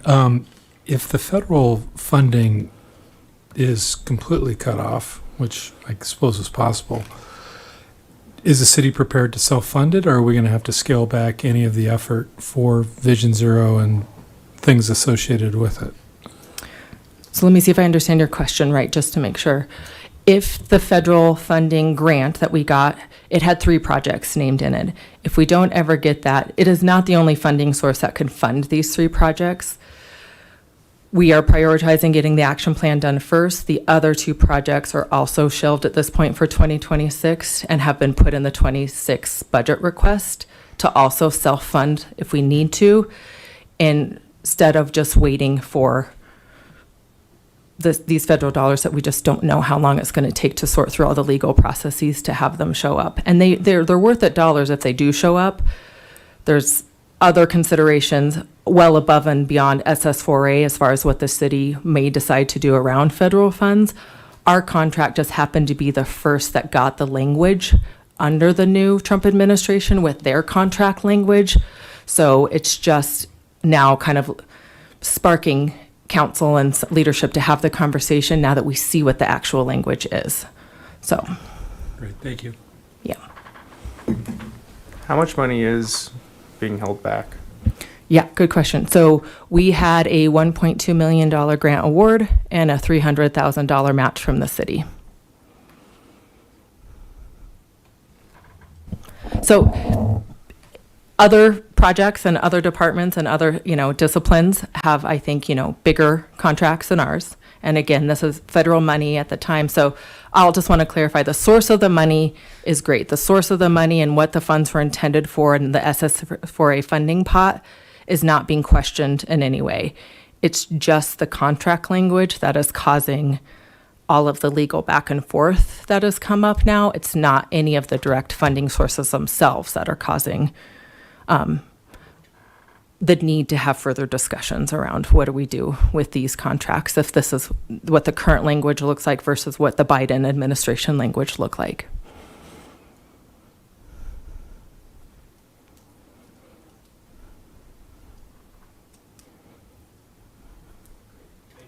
You're welcome. Yes, thank you all.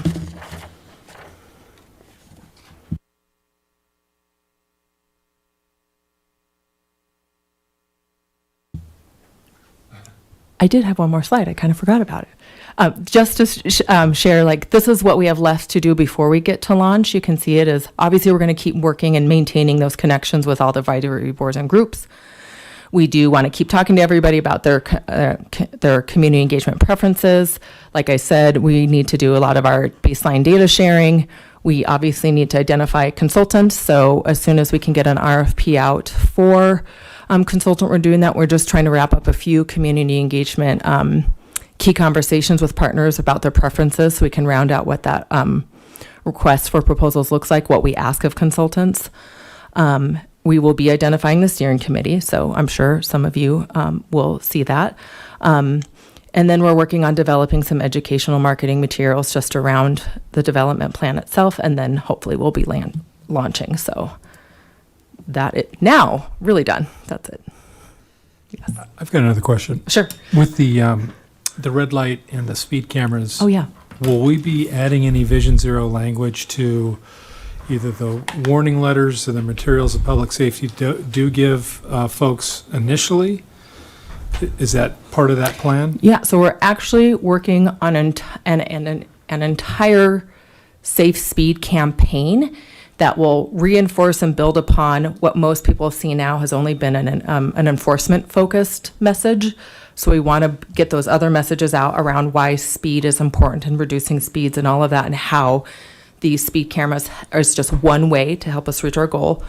We're also going to be looking at the official language on the documents that people receive if they get a ticket, because that can also be adjusted. We quite didn't hit the deadline of getting that reviewed and previewed before the system was launched, but we've seen the basic boilerplate was fine, but we thought there was an opportunity to also add some language.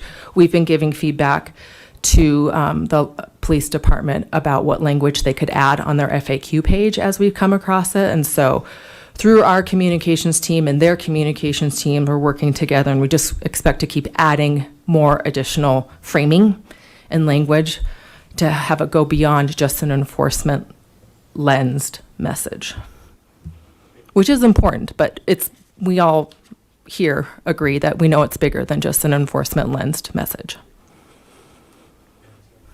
And we did hopefully, we had hoped that PD would be here tonight to give you an update. Something came up, so we will try to have them come back at a future meeting so they can talk directly about, give their update directly.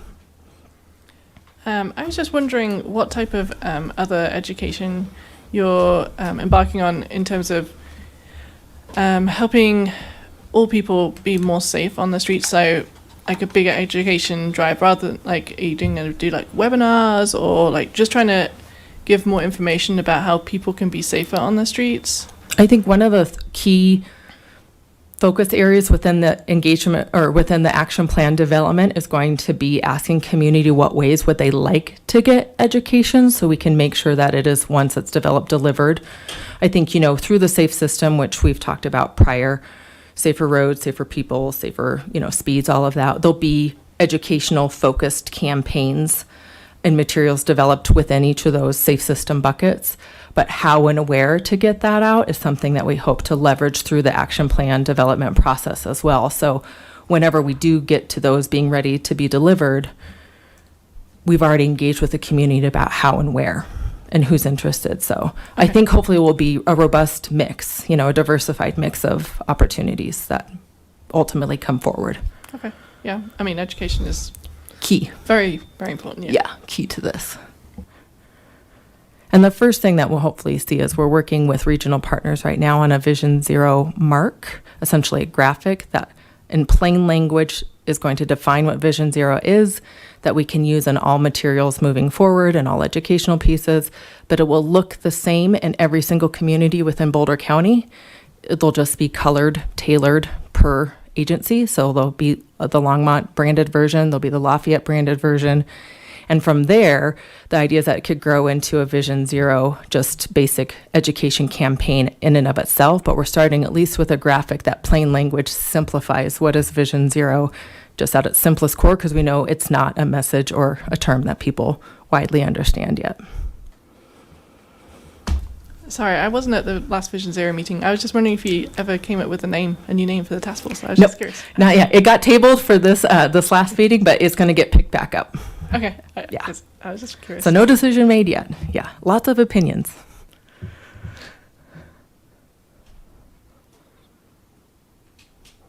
Great. Thank you all.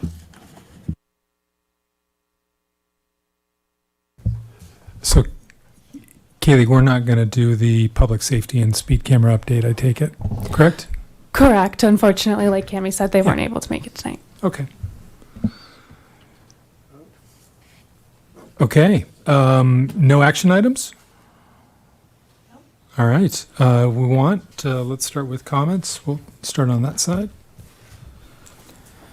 Well, as always, I love it when we go almost to 8. So, but I guess, Phil, will we see you next month?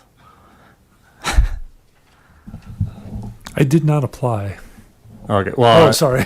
Well, I you thought said you- you're retiring. I will be at here the end next of month, and July. we'll talk a little bit about next month's meeting Okay. as well. So, Okay. yeah. All right. Well, I thought you meant to be on the Oh TAB. no, so. yeah, no. So I'm glad we still get one more month. So, but yeah, thank you.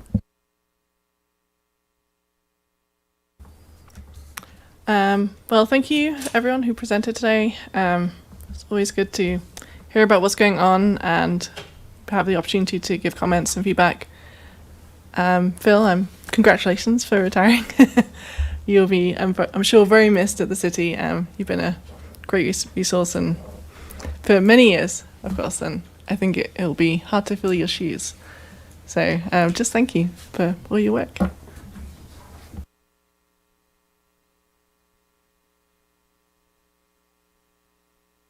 All the updates this evening. I'm finally starting to get the 119 Hover intersection concept I'm wrapping my head around that one. So thanks again, Alex. And great to hear that Vision Zero is moving forward, even in the absence of any federal funding. So keep up the good work there.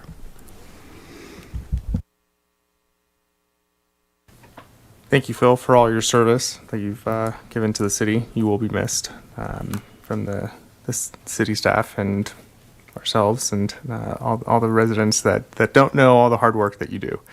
Thank you for all the presentations. Alex, thanks for all the questions. I know that ran pretty long, but appreciate the time to answer some of our questions. I do want to emphasize that we do want to prioritize pedestrian safeties and cyclist safeties, where we're focusing on cars, but let's focus on pedestrians and cyclists first. But thank you for all your time. Always appreciate the presentations. Yeah, I basically echo what everybody on the board has said. And Alex, thank you for the Hover presentation. I realize it's a balancing act when you're dealing with CDOT, as I've dealt with them before as well. And Cami and Kaylee, thank you for all the information, everybody on staff, and also the Bike to Work. Thank you for that. And Phil, we can't replace you, so we're not even going to try. All right.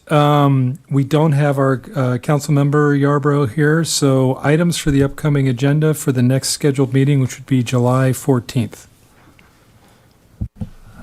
Yeah, really quick. Kaylee and I were kind of talking about this. We've been approached by the mayor that she wants to do a rail meeting at the museum at about the same time I think our TAB will be next month. We're waiting to see what happens. We're waiting to see what the timing is. We're waiting to see a bunch of different things. But if that comes together to be on the 14th, we'll then poll this group probably via email just about, should we have a TAB separate on either the 7th or the 21st? Or do you want to do a combined TAB meeting with the rail meeting so that we can just all be there and that'll be the one meeting for the month? Of course, that throws a little wrench into the works. Kaylee and I were kind of talking about, well, how does that work with our schedule coming up, right? So July is technically our business meeting where we have our new member. Yeah, we'll find out pretty soon about that. And to see if there's somebody who got re-upped as well. So we're waiting to hear. We're waiting to hear that, and July will be that. It's supposed to be that first meeting. So we'd really like to have, I think, that business meeting and vote for a new chair, vice chair, those kind of things, and then start talking about the business of the year. And we have other items on there on our schedule as well. So a lot going on. But we'll keep you apprised of kind of what's going on as we learn more. So maybe it would be good to go over your schedules right now to see if the 7th or the 21st would work, or if that's even something you'd want to talk about. Well, why Or don't if we? one of them works better than the other. but- Yeah, why don't we just ask the board members to look at, just as you said, the Yeah. 7th, the 21st, and maybe Okay. what we can do is we can do an email poll just to say which day is better, and we'll find out from everybody. That would probably be the easiest.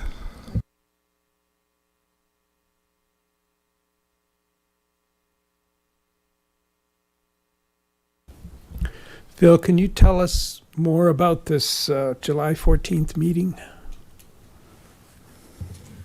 I really wish I could. I don't know a lot about it right now, except that the mayor would like to reserve a room in the museum and have, I believe, the Front Range Passenger Rail folks as well as the state folks from the governor's office come and really explain kind of those next steps. Your letter was accepted by the board, so your letter did make it to the board meeting by May 28th. I did not hear back, but just that it did get received, so thank you for that again. There was no real vote. I think there may have been some confusion on what was happening, transpiring at that May 28th board meeting for RTD, but this one seems to be about that real request in July, in a July-August timeframe to the RTD board about actually spending dollars. So I think this group wants to come in and get your support or get the city's support, city citizens' support about talking or going and how do you approach RTD, the board, and get that support, understanding that there's folks in the southern portions of RTD who don't really know what's happening and don't really maybe have that full vesting in the issues that we do up north, and we've been struggling with this for 20 years now. So that idea about how do you reach out, it'll be probably at least two of our board members from RTD. So Lynn Geisinger, who couldn't make it she didn't know she was she couldn't come to the first meeting in April when we had RTD, and didn't know that Ms. Binker would come for public invited to be heard last meeting. So we'd love to have her come back, but this might be that opportunity.